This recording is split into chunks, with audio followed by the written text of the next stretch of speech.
Shalom. First off, I want to give all praises, honor, and glory to Yahweh, by Hashem, Yahushai, by Hashem, Rakakadash, Yahweh being the true name for Heavenly Father, Yahweh Shai being named for His own begotten Son, who the world ignorantly calls God, and Jesus Christ. And give double honors to the elders and the apostles, the great millstone, the touches truth and rule well. It's like to hopefully pushing this truth and honesty and sincerity. It's by Yahweh Sab, come to know us the spirit power, Yahweh, by Hashem, Yahushai. And lessons coming through the spirit. Just experience a lot of life lessons.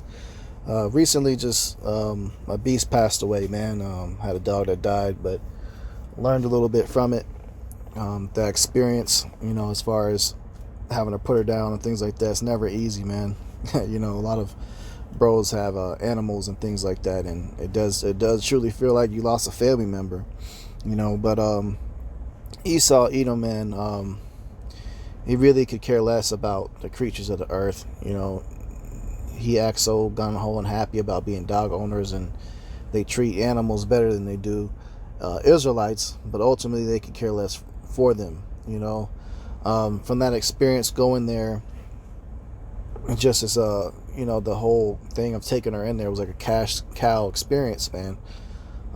Had no mercy towards her, and trying to help. It was more so about trying to get so much money, that's exactly how regular doctors do people as well.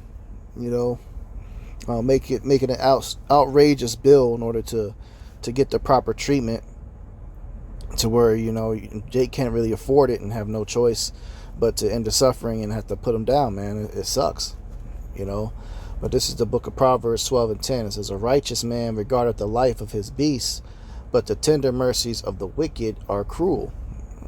So definitely experienced that firsthand, and how they do it. This is my first time having to do something like that. It's not a fun experience, but every little bit of walking this truth is a learning experience, man, and can be used to edify as well. Esau, Edom, man, he's got to pay for what he has done to this earth and the suffering that happened to these animals. Because it shouldn't cost thousands and thousands of dollars to get the help that's needed. It shouldn't cost that much. But Esau charges so much for these X-rays and things like that. It's all about usury. Instead of being an upright man and doing what you're supposed to do, man. But it says, "But the tender mercies of the wicked are cruel." They could care less what happens, to your animal, or damn near their own, But I got a couple other precepts that go into it as well, just going into how us as a people, as a nation, we're kind to our animals, But Esau, he wants to freak off with them and test on them, or you see so many different animal abuse cases.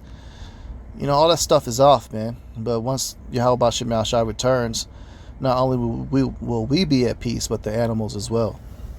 Okay, this is the book of James 3 and 7. Says, "For every kind of beasts and birds and of serpents and of things in the sea is tamed, and hath been tamed of mankind." So every single creature out there is tamed of mankind. And who is mankind? Mankind is actually Israel, okay? Ultimately. All right? We tamed all of the creatures of the earth. Adam was given the charge to name all of them. At one point in time, we were able to vocally communicate with them. Unlike some, you ever seen that movie Dr. Dolittle? It's kind of funny movie, man, but it's funny, but we actually did speak to animals. There's a count in the scriptures of where the donkey spoke to his owner and said, "Why you hit me? I see this angel in the way. I'm stopping because you're about to get destroyed by this angel that's in the way." So he talked to him. There's a count in the scriptures of that. I'll have to get that another time, man. But they're all tamed. So we've had pets of all different kinds of animals. All right, let's look up this word tamed here and just see what it says. It says domesticate. Okay, it says make less powerful and easier to control, cultivate. Let's see what else it says here. Let's go up to domesticate.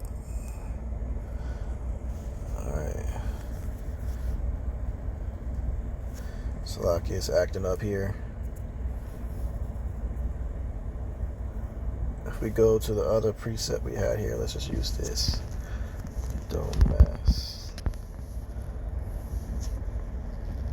Domestication. Okay. Domestication or domesticate. The process of taming an animal and keeping it as a pet on a farm. Alright. So there you go. Okay. Keeping it as a pet for use, or in this case it says on a farm. You know, we use animals for all different types of things.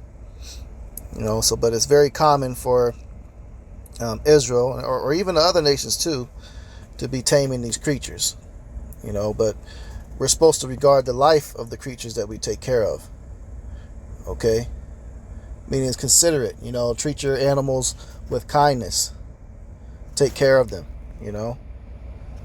That's the way you're supposed to do. This is the book of Psalms, chapter 8, verse 6. It says, Thou madest him to have dominion over the works of thy hands.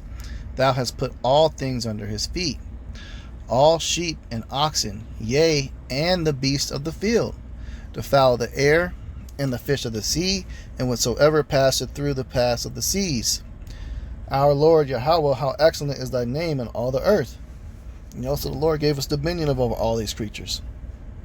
In the times to come, many of them will be kept charged to help us out in times of Jacob's trouble. And in the kingdom, you know, there's not going to be no more death, no more pain. You know, you'll have a lion playing with a kid or a goat. And all the beasts are going to be at peace with the Israelites. But he gave us dominion over all. You know, and so with that dominion, you know, they be getting a little bit close to him, you know. Become like, they try to, you know, become like almost like family members. It's tough. It's tough losing one. But, you know, Israel has that type of feeling towards the animals, the righteous Israelites. These heathens, they don't have that type of feeling.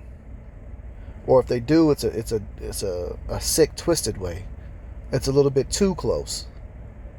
You know, you gotta leave it up to an Edomite. They over here getting a fucking junk licked by their own dog and freaking off with them. And, you know, sick shit. Bestiality is a big thing. You know, that's not the way to do it. But Israel doesn't have that, but Esau does.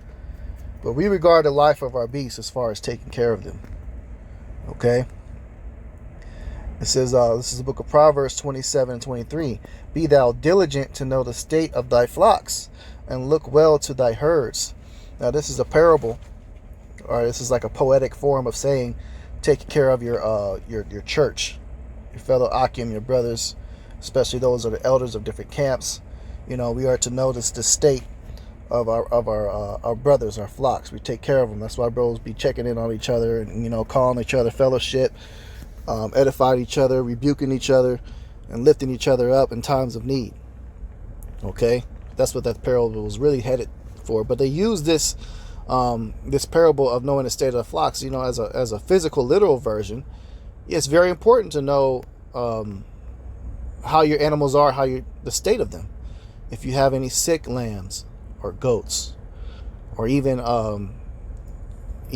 pigs, you know, pigs are a part of the farm. They clean up all the filth off of it. You're not supposed to eat them, but you should know the health and state of all your creatures. So if you got pets, man, you should be taking care of them. You know, if you're not willing to have that type of responsibility, you know, and taming them and making sure their health is good, then don't get them at all. You know, because you got people that just let their animals, you know, suffer, man, and that's wrong to do. And you see it every day, all the time, you know, in this society, this wicked queendom we're living in. You got commercials about animals abuse, you know, starving them and shit like that. And animals are oppressed, man. Esau has oppressed the whole earth, you know.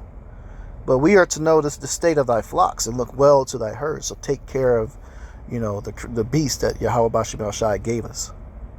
All right. This is the book of Daniel 6 and 22. My God has sent his angel and have shut the lions' mouths, that they have not hurt me. For as much as before him innocent was found in me, and also before thee, O king, have I done no hurt.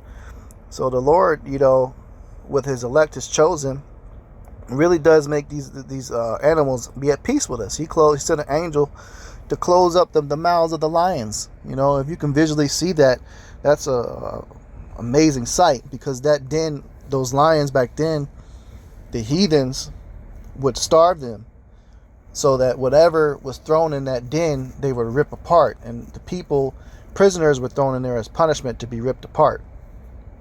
But the Lord made it happen to where Daniel didn't get ripped apart at all. He was chilling with them, probably petting them. You know, they were probably as docile as a house cat with Daniel. You know, how house cats kind of bow their head, they rub their head on your hand or brush up against your leg. You know, they're purring. If you can imagine, that was what Daniel was experiencing with these huge lions. You know, so with Israelites, you don't see a whole lot of news reports of animals attacking them and ripping them apart. Besides the occasional pit bull attack, you know, because Jake niggas are wicked and they get to taking their pit bulls and shit and fighting them and mistreating them.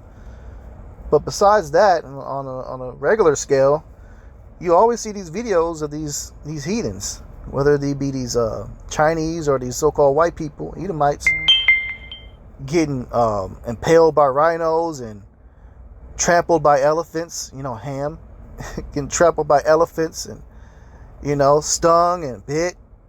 It ain't really so-called black people. You don't see that happening to them. You know, because the Lord loves his people and his chosen, and he causes his creatures to be at peace with them. Okay, this is the book of Job 5:23. For thou shalt be in league with the stones of the field, and the beasts of the field shall be at peace with thee. That's a future prophecy. So all the beasts of the earth are going to be at peace with us in the times to come. Speaking about the 1/3 of the nation of Israel and 144,000, the hopeful elect, the chosen. They're not going to harm us. 1 Kings 17:4. And it shall be that thou shalt drink of the brook, and I have commanded the ravens to feed thee there. So the Lord will command animals to help us. In this case, he sent ravens to feed the prophet. They brought him meat and bread in the morning, man. In the evening, I believe, too. Meat and bread.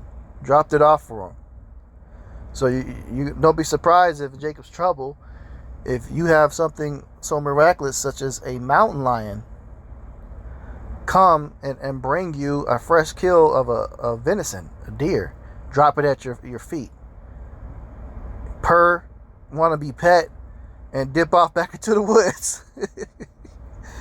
You know, things like that, you know, can happen or will happen in Jacob's trouble, man.